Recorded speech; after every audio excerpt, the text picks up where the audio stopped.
जोहार जय मुनियों में संकेत और आप देख रहे हैं एमएन टीवी। पिछले 2 महीने से मणिपुर राज्य में हिंसा हो रही है। बहुत बड़े पैमाने पर हिंसा हो रही है और इस हिंसा को काबू करने के लिए वहां की जो राज्य सरकार है या केंद्र सरकार है वो उसमें हस्तक्षेप नहीं कर रही है या उन्होंने लेट हस्तक्षेप किया, ऐसी भी एक जानकारी सामने आ रही है। तो और उसको लेकर राजनीति भी हो रही है। कल मानसून संसद का मानसून सत्र शुरू हुआ और उस मानसून सत्र के पहले दिन में ही मणिपुर हिंसा को लेकर बड़े पैमाने पर चर्चा हुई। संसद को बर्खास्त किया गया कुछ समय के लिए। विपक्ष इसको लेकर बहुत हमलावर है केंद्र सरकार पर, राज्य सरकार पर मणिपुर के। तो इस सब मुद्दे पर चर्चा करने के लिए हमारे साथ आज कुछ मान्यवर मौजूद हैं। एक खास मान्यवर है जिनको आपने एमएन टीवी पर इसके पहले भी देखा है, सुना है, उनके विचारों को जाना है। आरटीआई एक्टिविस्ट प्रशांत ढसाल हमारे साथ में है, जो जो पुणे से हमारे साथ जुड़े हुए हैं। उनके द्वारा जो आरटीआई डाली गई थी, उस आरटीआई में राज्यपाल यानी गवर्नर जो मणिपुर के है उनकी तरफ से और जो मुख्यमंत्री है, जो राज्य सरकार है, उनकी तरफ से बेहद चौंकाने वाली जानकारी सामने आई है। इसके अलावा हमारे साथ उत्तराखंड से राष्ट्रीय किसान मोर्चा के राज्य अध्यक्ष पास्टर सुरेंद्र जी है। उनका भी मैं एमएन टीवी में स्वागत करता हूं। और हमारे साथ बामसेफ के राष्ट्रीय अध्यक्ष वामन मेश्राम साहब नई दिल्ली से जुड़े हुए हैं, मैं उनका भी हार्दिक स्वागत करता हूं। सबसे पहले हम बात करेंगे प्रशांत ढसाल, जो आरटीआई एक्टिविस्ट है और जिनके आरटीआई से बहुत महत्वपूर्ण जानकारी सामने आई है। मैं प्रशांत ढसाल से अनुरोध करता हूं कि वे बताएं कि वो क्या आरटीआई उन्होंने डाले थे, कौन से सवाल राज्य सरकार और वहां के गवर्नर से पूछे थे और जवाब क्या आए हैं। प्रशांत ढसाल। धन्यवाद संकेत जी। और सर्वप्रथम जय मूल्यवासी साथियों। मैंने जैसे मैंने बात की आपसे पहले, मणिपुर के विषय में मैंने आरटीआई डाला हुआ था। जी। मणिपुर का इश्यू के बारे में मुझे मीडिया में जो जानकारी उपलब्ध है, मतलब मेडिकल मीडिया में, उसमें पता चला कि मणिपुर में कोई हिंसा चल रही है। एंड वो सेंट्रल गवर्नमेंट जो अपोजिशन पार्टी है, वो जो मीडिया में जो डिबेट चलाई जाती है, उसमें कभी जी। कभी कांग्रेस की तरफ से या कोई अन्य विपक्षी दलों की तरफ से ऐसी खबरें आ जाती है कि सरकार कुछ कर नहीं रही है। और मैं ये भी देख रहा था कि जैसे मणिपुर हिंसा चालू हुई और अपने माननीय विश्वगुरु जो जिनको कहा जाता है, वो प्रधान जी, वो दौरे पे दौरे कर रहे हैं, बट मणिपुर के ऊपर कुछ चर्चा नहीं कर रहे। तो ये बातें जब मेरे सामने आई, तब मैंने एक क्यूरियोसिटी के हिसाब से मैंने कैबिनेट मिनिस्ट्री को, because Modi ji was on the tour of USA that time, तब मैंने एक जी। आर्टिकल लगा कैबिनेट मिनिस्ट्री को और कुछ सिंपल जानकारी पूछी। कि पहला मेरे क्वेश्चन उसका उसमें ये था कि आप मुझे ये एक तारीख बताइए जब आप government of India cabinet secretary, ये सारे लोग ऑफिशियली उनको मणिपुर हिंसाचार के बारे में ऑफिशियली पता चले, कौन सा तारीख है वो। दूसरा मैंने पूछा उनको कि उस जब पता चला, उसकी कोई सर्टिफाइड कॉपी आई होगी गवर्नमेंट ऑफ मणिपुर से, स्टेट ऑफ मणिपुर से, कि ऐसी ऐसी चीजें स्टेट में घट रही है, तो उसकी कोई सर्टिफाइड कॉपी भेज दीजिए।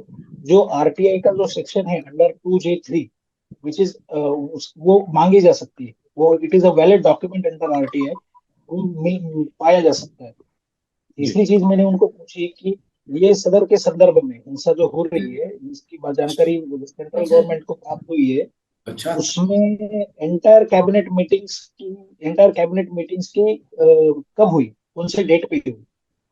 क्योंकि जी। हमें तो ये पता है कि प्रधानमंत्री विदेश में थे, तो कैबिनेट तो बैठा था इंडिया में, तो मिनिस्टर तो यहाँ ही थे, तो कुछ कैबिनेट मीटिंग और उनकी जवाबदारी होती है कि वो देश में अगर हिंसा हो रही है तो उसके बारे में मीटिंग्स ले, एक्शन ले। कैबिनेट मीटिंग्स कब हुई, कौन से डेट को हुई, वो कैबिनेट मीटिंग्स में कौन कौन अटेंडीज थे और कौन कौन से मिनिस्टर्स थे वो जो मीटिंग्स अटेंड कर रहे थे, तो वो सारी जानकारी मांगी मैंने।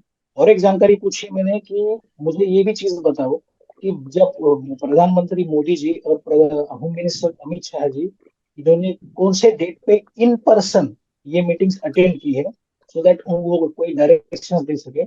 पांचवी जानकारी में एक और जानकारी मैंने पूछी थी कि ये जो अगर मीटिंग हो गई तो उसकी तरफ से होम मिनिस्ट्री और प्राइम मिनिस्टर की तरफ से क्या आदेश सरकार को दिए गए या किसी किसी अधिकारी को दिए गए, और वो आदेश की प्रति मैंने मांगी गई थी under section 2J3 of RTI.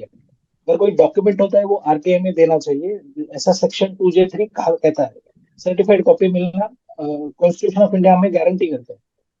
Chhathi point में, सिक्स पॉइंट में ये था कि मुझे सर्टिफाइड कॉपी बताओ कि सॉरी, मणिपुर के जो सीएम है बीरेन सिंह, उन्होंने क्या कम्युनिकेशन भेजा। कुछ तो कम्युनिकेशन उन्होंने स्टेट की तरफ से सेंटर को किया रहेगा। तो kindly provide me the certified copy of letters of communication under section 2J3, जो आरटीआई में उसकी प्रति मिल जाती है। सातवां मेरा पॉइंट ये था कि क्या मुझे आप बता सकते हैं कि कितने लोग मरे, क्या कैजुअलिटीज हुई, कितना लॉस ऑफ प्रॉपर्टी का कॉस्ट क्या है, वो मुझे अभी तक आज तक कितना हुआ है वो मुझे बताया जाए। और मुझे ये बताया जाए कि अभी अथॉरिटी कौन सी है, उनका नाम क्या है, ईमेल क्या है, पोस्ट क्या है, ऑफिशियल फोन क्या है, जिनको अथॉराइज किया गया है गवर्नमेंट ऑफ इंडिया ने मणिपुर इशू हैंडल करने के लिए। इस और ये इन्फॉर्मेशन मांगते वक्त मैंने कारण भी इनको नोट किया था कि ये जो हिंसा है ये मणिपुर स्टेट में हो रही है और पूरा मणिपुर स्टेट इम्पैक्टेड है। अगर और इसके वजह से लार्जर पब्लिक इंटरेस्ट के दायरे में ये बात आती है, तो गवर्नमेंट को ये इंफॉर्मेशन हाइड नहीं करना चाहिए। और it this falls under the ambit of the RTI act. ये सारे तथ्य मैंने आरटीआई एप्लीकेशन में नोट किए थे। तो उसके बाद मुझे एक शॉकिंग जानकारी ऐसी आई कि जब सबसे पहले मुझे कैबिनेट मिनिस्ट्री का लेटर आया, उन्होंने ऐसा लिखा कि आपका एप्लीकेशन हम होम मिनिस्ट्री को भेज रहे हैं, बट और ये जो बात है मतलब it will prejudicially affect the security of the state, इसलिए हम लोग ज्यादा चीज आपको डिस्क्लोज नहीं कर सकते। बस हमें 4 4 मई को पता चला इसके बारे में। ये चीज मुझे कैबिनेट मिनिस्ट्री ने बताया, बाकी किसी भी मुद्दे की जानकारी नहीं। उसके बाद जब मेरा आरटीआई होम मिनिस्ट्री के पास पहुंचा तो होम मिनिस्ट्री ने मुझे आंसर किया, जो मैंने आपके साथ शेयर किया है। जी। उन्होंने मुझे बस पहला पॉइंट और 6 पॉइंट तक सीधा नकार दिया, बिकॉज उसमें उन्होंने सेक्शन लगा दिया अंडर सेक्शन 81A। वो सेक्शन का मतलब ये है कि ये जो नेशन के सिक्योरिटी को इम्पैक्ट कर रहा है अगर ऐसी इंफॉर्मेशन दी जाए, इसलिए हम लोग नहीं दे सकते। बट उन्होंने उसके साथ मेरे साथ एक ऑर्डर, एक गैजेट नोटिफिकेशन शेयर किया। वो गैजेट नोटिफिकेशन भी मैंने आपके साथ शेयर किया है, जिसमें उन्होंने बताया कि गैजेट नोटिफिकेशन में उन्होंने बताया कि हमें और वो एक में गैजेट, सबसे इंटरेस्टिंग बात जो है कि गैजेट नोटिफिकेशन 4 जून 2023 को आया, which is actually 1 month 1 day after after. The actual violence started. मतलब मेरा क्वेश्चन ये, मतलब ये देख के तो मैं बहुत ज्यादा चौंक गया कि सरकार 1 महीना 1 दिन के बाद एक्शन मोड में आ रही है, विच इज वेरी बैड। और ये टाइम पे तो कितनी चीजें मतलब बर्बाद हो चुकी होंगी। वो गैजेट नोटिफिकेशन में भी उन्होंने स्पेसिफाई नहीं किया कि कितने लोग मरे हैं, कितने लोग प्रॉपर्टी की नुकसान हो चुका है। उन्होंने बस 3 लोगों के नाम दिए हैं, माननीय न्यायाधीश मिस्टर अजय लांबा, जो पूर्व मुख्य न्यायाधीश है गुवाहाटी उच्च न्यायालय के, और दूसरे हैं मिस्टर हिमांशु शेखर दास, जो सेवानिवृत्त आईएएस ऑफिसर है, और तीसरे है आलोक प्रभाकर, जो भी सेवानिवृत्त आईएएस ऑफिसर। इन तीनों की कमेटी उन्होंने बनाई है, और आगे कुछ भी क्लैरिटी नहीं है इंफॉर्मेशन से। सो ये मैं आपके सामने प्रस्तुत कर रहा हूँ। जी बिल्कुल बिल्कुल। मेश्राम साहब हमारे साथ जुड़े हैं। मेश्राम साहब, आपने सुना जो आरटीआई एक्टिविस्ट है प्रशांत रसाल, उन्होंने क्या आरटीआई में सवाल पूछे थे। कई सारे सवाल उनके थे, लेकिन केवल एक ही सवाल का जवाब जो है वो उनको दिया गया आरटीआई में। और ये कहा गया है कि 4 जून को घटना या हिंसा शुरू होने के 1 महीने 1 दिन के बाद सरकार हरकत में आती है। और जो आरटीआई में सवाल पूछे गए थे, अन्य जो सवाल थे उस पर उन्होंने चुप्पी साध ली। क्या कहेंगे, क्या प्रतिक्रिया आप? ये असल में बहुत सारी बातें अनकॉन्स्टिट्यूशनल हो रही है, असंवैधानिक हो रही है। सरकार को जानकारी भी है, सरकार के पास जानकारी लेने के बहुत सोर्स है, मगर वो जानकारी भारतीय प्रजा से छुपाने का काम है, यानी छुपाने की कोशिश कर रहे हैं। इसका मतलब ये है, ये बहुत सारा काम सरकार के निगरानी, नियंत्रण, निर्देशन में हो रहा है और सरकार ही कुछ इस तरह का काम करवा रही है और इसीलिए सरकार छुपाने का काम कर रही है, ऐसा कहा जा सकता है। जी, लेकिन जो लॉ एंड ऑर्डर की सिचुएशन को संभालने की जहां तक बात है, वो तो राज्य सरकार का विषय है, राज्य सरकार उसको संभालती है। केंद्र सरकार का इसमें क्या केंद्र रोल है? सरकार के पास, अगर जी राज्य सरकार, 2 या 3 सिचुएशन है इसमें। जी क्या केंद्र सरकार जिस मुख्य पार्टी की सरकार है, क्या वो उस गवर्नमेंट में शामिल है? एक बात। जी दूसरी बात है, अगर वो उस पार्टी का वहां पर हस्तक्षेप है डायरेक्ट, तो फिर ये डायरेक्ट इनडायरेक्ट उसमें हस्तक्षेप में शामिल है। तीसरा, आर्टिकल 356 के तहत केंद्र सरकार के पास पावर है कि केंद्र सरकार उसमें हस्तक्षेप कर सकती है, कर सकती। केंद्र सरकार गाइडेंस दे सकती है, जी ऐसा करो ऐसा करो। वहां गवर्नर जो है वो सेंट्रल गवर्नमेंट का ही प्रतिनिधि होता है। जी फॉर्मल और इनफॉर्मल जानकारी लेकर लेने का काम और जानकारी देने का काम या गवर्नर के द्वारा जो संवैधानिक व्यवस्था है उसको बरकरार रखने के लिए केंद्र सरकार अपना रोल प्ले कर सकती है। जी राज्य हमारे सरकार साथ। के पास जी लॉ एंड जी ऑर्डर मेंटेन करने का अधिकार है। अगर वो मशीनरी फेल होती है तो ये तो सेंट्रल गवर्नमेंट का या गवर्नर की रिस्पॉन्सिबिलिटी है। बिल्कुल, वो डायरेक्ट हस्तक्षेप से कर सकती है मामले जनता में। से जब बात छुपाने की हो रही है तो बहुत सारी बातें वहां गलत हो रही है, इसलिए जी छुपाने का बिल्कुल। काम कर रहे हैं। जी बिल्कुल, इसको लेकर काफी सारे वीडियोस, फोटोज जो है मणिपुर हिंसा के वो आए हैं, और वो बहुत ही भयावह जानकारी देते हैं कि वो वहां पर क्या परिस्थिति है, कैसे लोग वहां पर रह रहे हैं। हमारे साथ उत्तराखंड से, जैसे मैंने कहा, राष्ट्रीय क्रिश्चियन मोर्चा के राज्याध्यक्ष है पास्टर सुरेंद्र जी।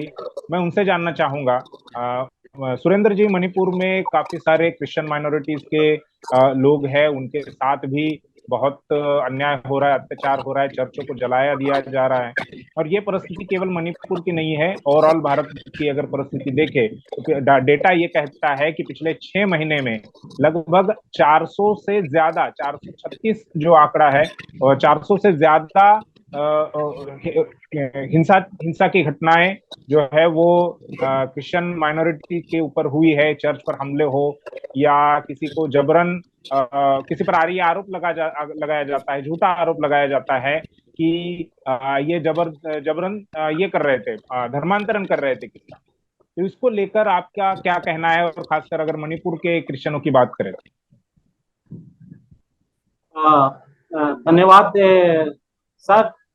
मेरा जी जी, ये आप थोड़ा, सुरेंद्र जी आप थोड़ा पीछे अगर रहेंगे। हाँ बस, ठीक, बोलिए, आवाज आ।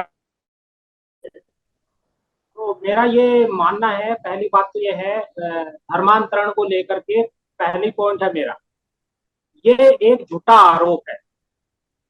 ये पूरे, मतलब ये पॉलिटिकल एक एक स्टैंड है, और पूरे भारत में इसके माध्यम से मसीह समाज को बरगलाया जाए और उनको सताया जाए। ये एक पॉलिटिकल स्टैंड है। और रही मणिपुर की जो बात है, वो सोशल मीडिया के द्वारा और हम सब ने जो देख रहे हैं, देखी है, वो बहुत ही भयानक है। और वो मतलब एक अंधकार है, अंधकार नहीं, मतलब मैं मानता हूं कि अगर नरक शब्द आया है के अंदर, तो वो नरक जैसी परिस्थिति है ये।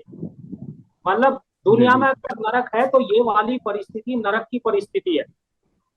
तो जी इस बात को लेकर के मैं बहुत वो हूँ, दुखी हूँ। और इसीलिए मैंने ये इसको इसको न्याय की आवाज उठाने के लिए वाम सेफ के प्लेटफॉर्म पर अपनी बात को रखने के लिए मैंने ये सोचा है। और एक और खास बात है, ये जो घटनाओं का जो आंकड़ा है, ये एक एक तरीके से एक रणनीति है। देश के अंदर ये रणनीति अपनाई गई है। और उस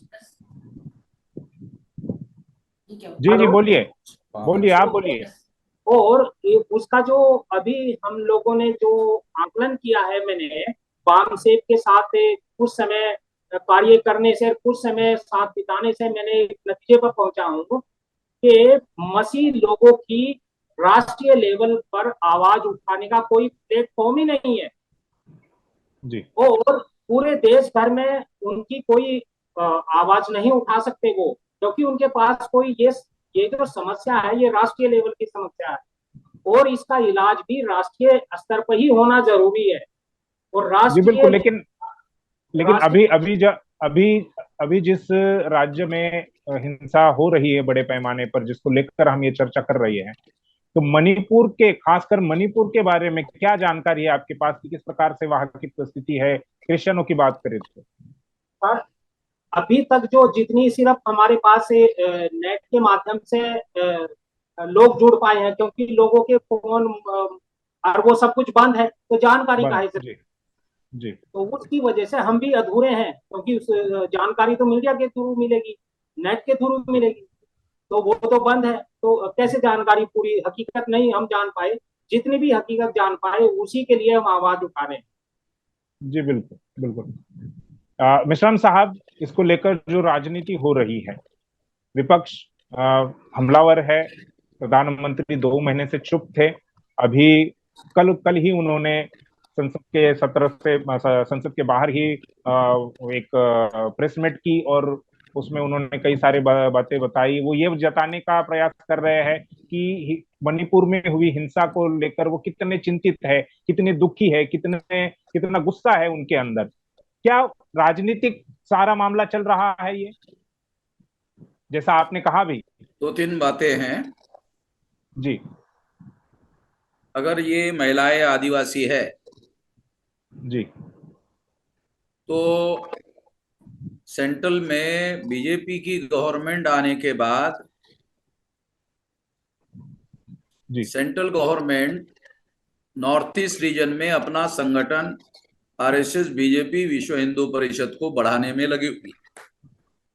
जी आरएसएस को और विश्व हिंदू परिषद को सेंट्रल गवर्नमेंट केवल इंस्ट्रूमेंट है, जी एक साधन के तौर पर। आरएसएस जो है, विश्व हिंदू परिषद जो है, वो सेंट्रल गवर्नमेंट को इस्तेमाल करते हुए वहां आरएसएस और विश्व हिंदू परिषद को फैलाना चाहते हैं। जी तो फैलाने का एक तरीका ये है कि इस इशू को हिंदू मुसलमान का रंग दिया जाए। जी तो जो नागा और कुकी, जो बाकी सारे आदिवासी लोग हैं, जी तो वो आदिवासियों को प्रोजेक्ट कर रहे हैं।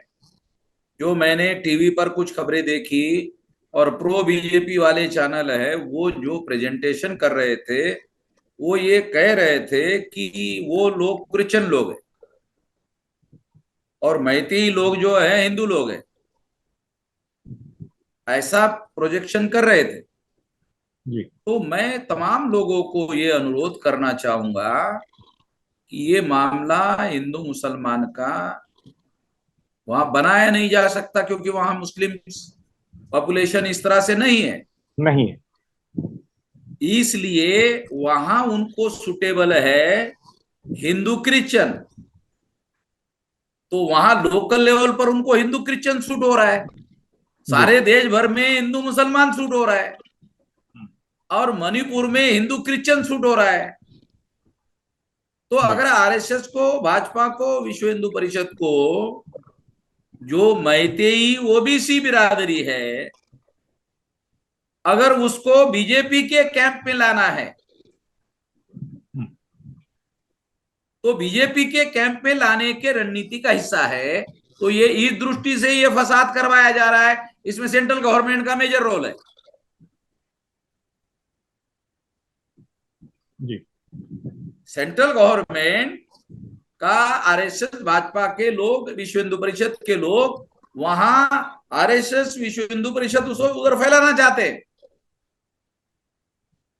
तो आदिवासियों को क्रिश्चियन दिखाना पड़ेगा, तब तो वहां का ओबीसी हिंदू होगा। जी नहीं तो वो मैते ही रहेगा, हिंदू नहीं रहेगा। जब तक बिल्कुल। सरकार उनको हिंदू हिंदू हिंदू हिंदू हिंदू हिंदू कहेगी नहीं, अगर नहीं कहेगी तो वो हिंदू नहीं बनेंगे, वो कहेंगे वो हिंदू बनेंगे, नहीं तो ओबीसी बने रहेंगे।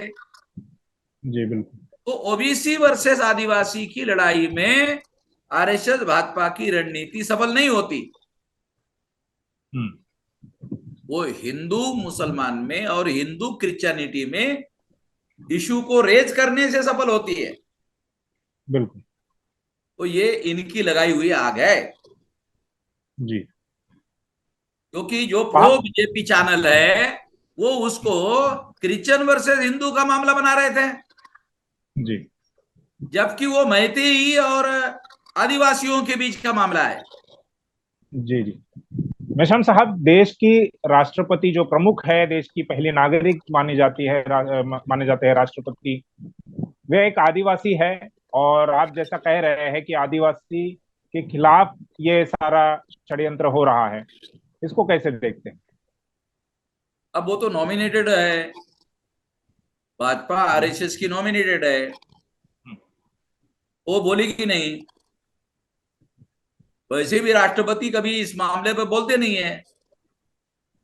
नॉर्थ ईस्ट रीजन का मामला और ज्यादा सेंसिटिव है, क्योंकि थर्ड पार्टी के तौर पर चाइना भी उसमें सक्रिय रहता है।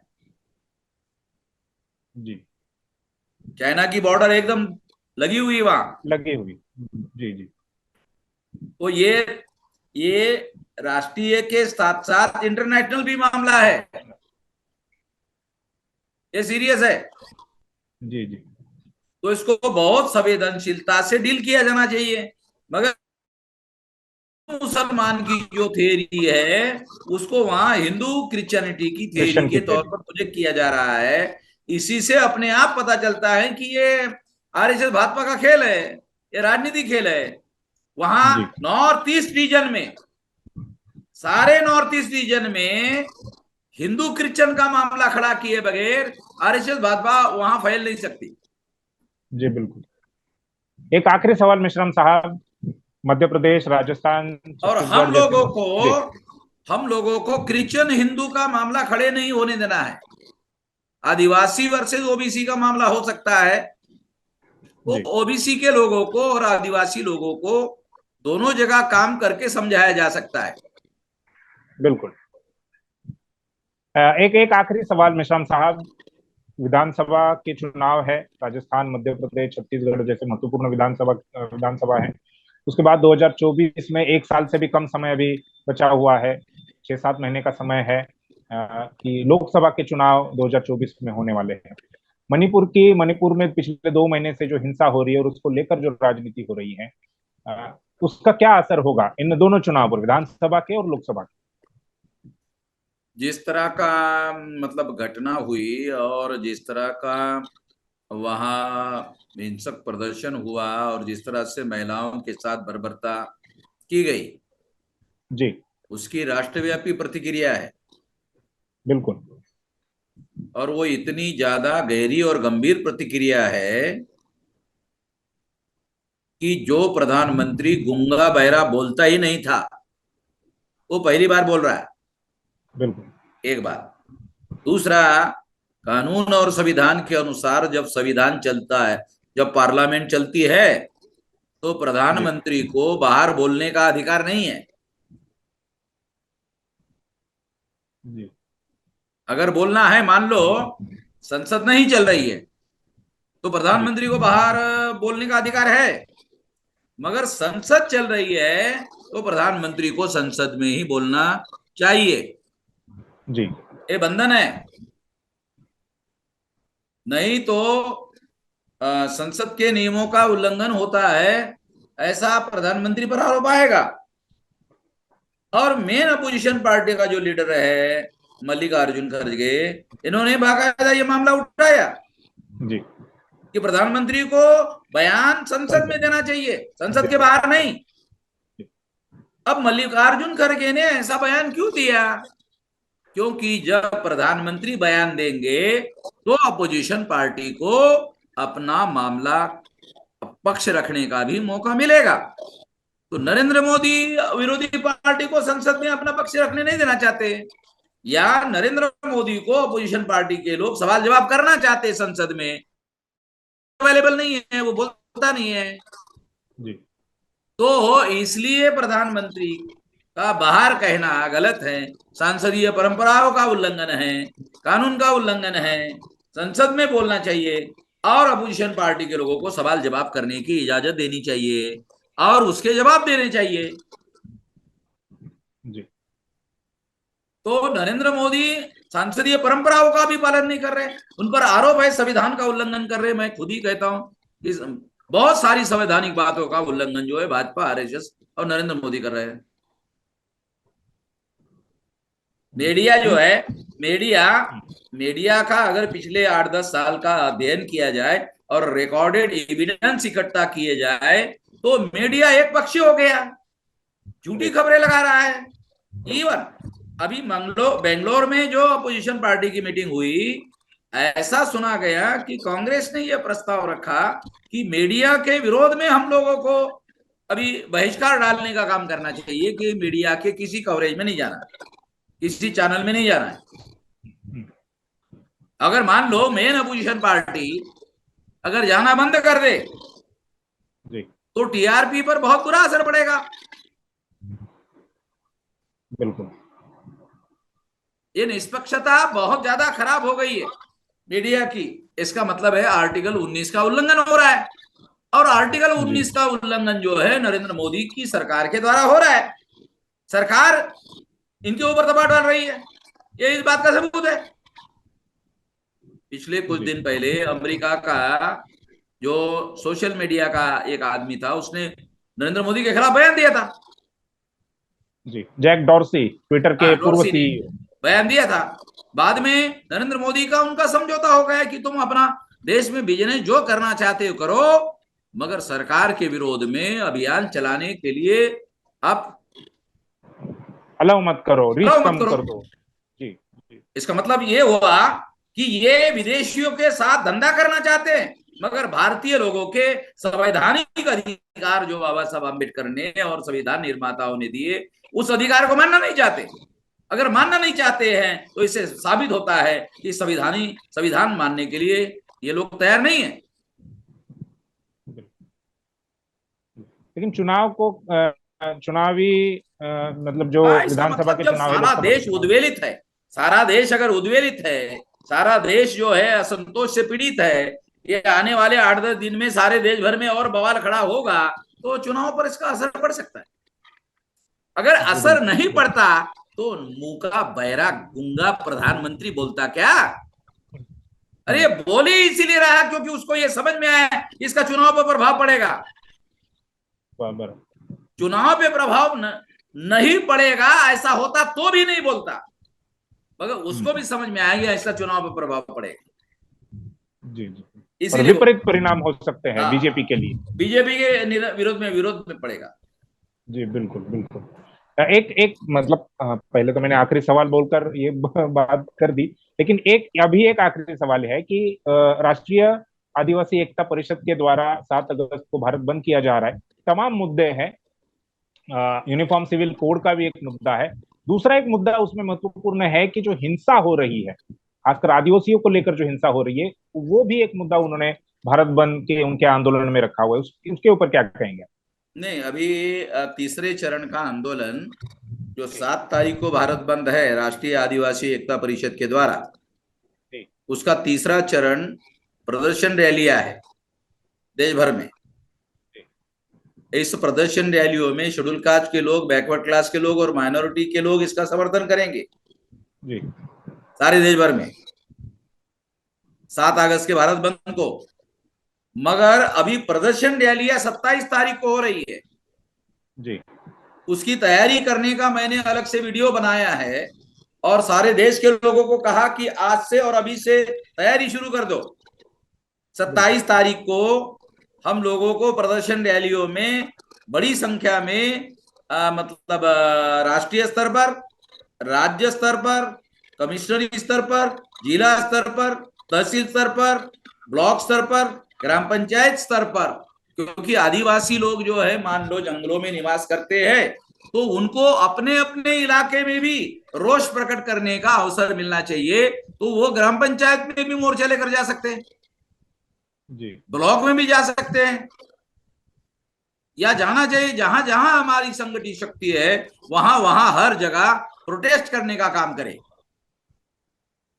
उग्र प्रदर्शन करने का काम करे, मगर कानून और संविधान के दायरे में रहकर करे। बिल्कुल। तो ये थे वामसे भारत मुक्ति मोर्चा के राष्ट्रीय अध्यक्ष, जिन्होंने राष्ट्रीय आदिवासी एकता परिषद का जो चरणबद्ध आंदोलन है, जिसका तीसरा चरण 27 जुलाई को रैली प्रदर्शन होने वाला है, उसको लेकर, और भारत बंद जो 7 अगस्त को है, उसको भी उन्होंने समर्थन दिया है। और पार्टी एक्टिविस्ट प्रशांत ढसाल सर, इनका मैं आभार व्यक्त करता हूँ, उन्होंने समय दिया। हमारे पास्टर सुरेंद्र सर है उत्तराखंड से जुड़े, उनका भी मैं आभार व्यक्त करता हूं कि उन्होंने भी समय दिया। और वामसे भारत मुक्ति मोर्चा के राष्ट्रीय अध्यक्ष का भी आभार व्यक्त करता हूं कि उन्होंने अपना कीमती समय हमें दिया और बहुत महत्वपूर्ण जानकारी और बहुत महत्वपूर्ण देश में क्या चल रहा है, पर्दे के पीछे क्या हो रहा है, इसके बारे में हमें बताया।